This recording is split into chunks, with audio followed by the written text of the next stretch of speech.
मैं तो कहती हूँ रहने दे, अभी आराम कर, बाद में बात कर लेना। हाँ कैसी हो? मैं ठीक हूँ, तुम कैसे हो आप? किसका फोन है? ताबीर का। अम्मी भी तुम्हारे बहुत पूछ रही थी। अब बस जल्दी से ठीक हो जाओ। क्या प्लान है तुम्हारा? ताबीर मैं बिल्कुल ठीक हूँ। आवाज से तो नहीं लग रहा। अच्छा ताबीर, वो पप्पू से कहना कि चक्कर लगाए, मेरा बहुत दिल चाह रहा है उनसे मिलने का।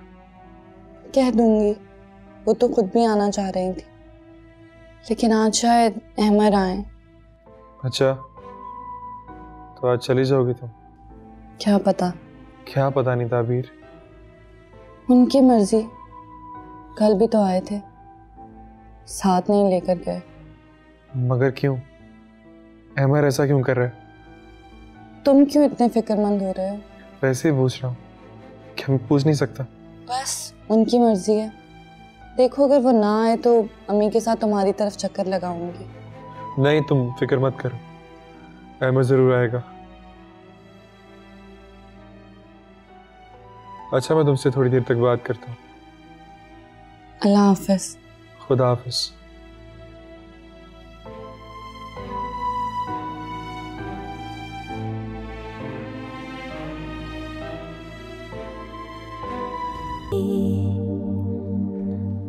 देख बेटा, अब ना पड़ इन चक्करों में, अपने काम पर ध्यान दे।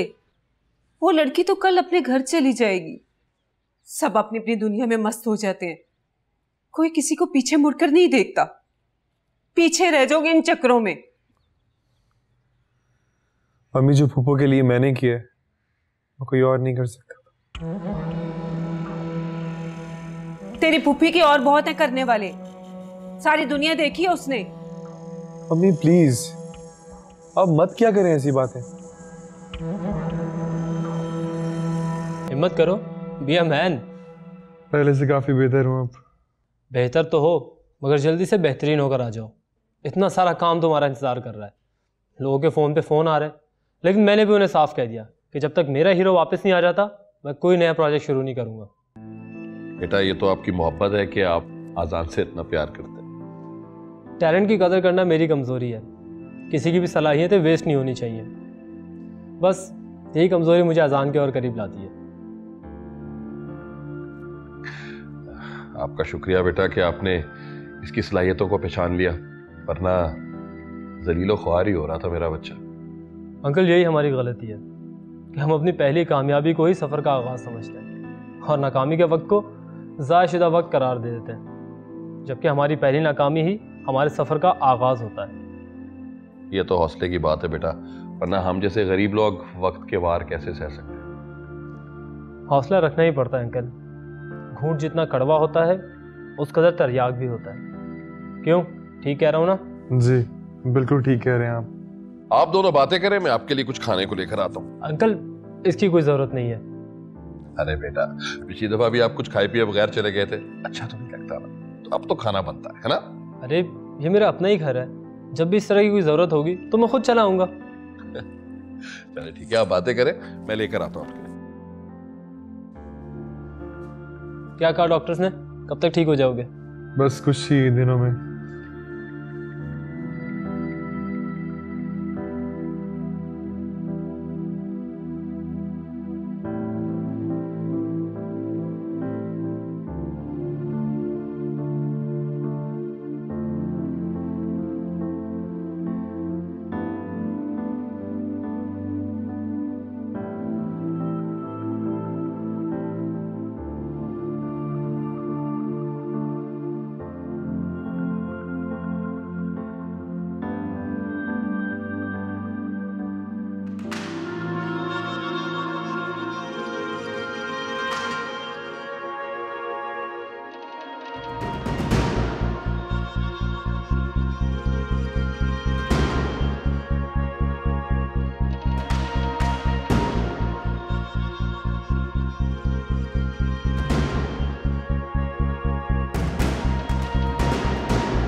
सारा, क्या हुआ है?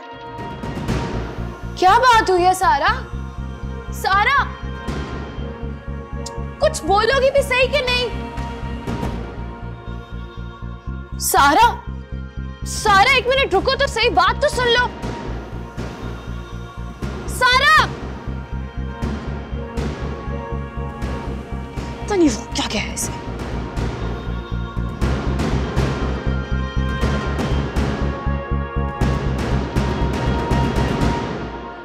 आंटी इस हद तक चली जाएंगी? मेरे खुदाया, हालात तो उधर अब भी वही हैं, कुछ भी नहीं बदला। फर्क सिर्फ ये है कि अब अहमद मेरे साथ है, लेकिन अब जो नए तूफान की पेशन गोई हुई है, उससे क्या क्या बचा के रखूंगी, कितनी सफाइयां पेश करूंगी कि इसकी जिम्मेदार मैं नहीं हूं, लेकिन इस डर से घर तो नहीं छोड़ सकती। क्या करूं? बता दूं सबको? नहीं, अम्मी को तो हरगिज नहीं, अहमद को बता देती हूँ।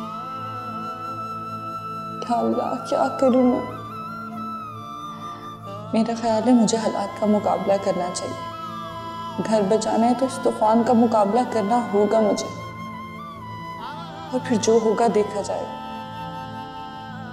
या अल्लाह मेरी मदद फरमा, या अल्लाह तू ही है, मेरी मदद फरमा।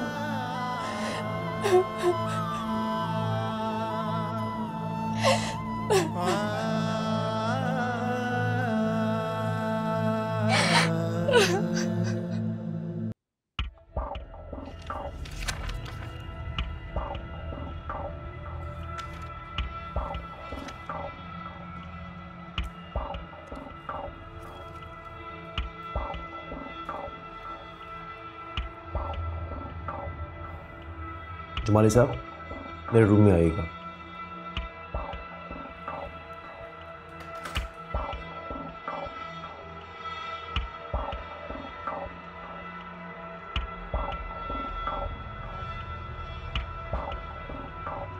अस्सलाम वालेकुम सर। वालेकुम सलाम। आए बैठे। Thank you sir. जुमाली साहब, ये बोर्ड ऑफ डायरेक्टर्स की मीटिंग किसकी परमिशन से बुलाई गई? सर और कौन बुला सकता है? या तो आप बुला सकते हैं या मैडम रुबाब। लेकिन आप तो जानते हैं कि मेरी परमिशन के बगैर ऐसा पॉसिबल नहीं है। सर वो सेकंड लार्जेस्ट शेयर होल्डर होने की हैसियत से अपना हक इस्तेमाल कर रहे हैं। क्या ऐसा मुमकिन है? कंपनी के रूल्स एंड रेगुलेशंस इस बात की परमिशन देते हैं? सर मैं क्या कह सकता हूँ सर? तो आप समझाते हैं उन्हें कि प्रोसीजर क्या होता है। सर मैंने उनको समझाया था, लेकिन उन्होंने कहा कि कंपनी की बेहतरी और कुछ तब्दीलियों की वजह से ऐसा करना ज़रूरी है।